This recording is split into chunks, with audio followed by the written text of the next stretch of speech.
New details: a large portion of the ground in Tehama County is sinking, a growing threat that could have serious consequences. Action News Now's Jerry Olenyn reports on the problem and the challenges of finding a solution.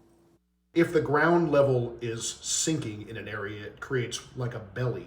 Justin Jenson is Tehama County's Deputy Director of Public Works. He's been closely monitoring a growing concern, a slow but steady sinking of the ground, especially in the central part of Tehama County. We pump more water out of the ground than goes into the ground. As more groundwater is extracted, it creates a falling groundwater table, right? The water down below gets farther and farther away from the surface level of the ground. That leaves behind empty pockets underground, leading to gradual sinking, or what's known as subsidence. It weakens the ground and can eventually threaten buildings, roads, and more. You can start cracking bridges, right?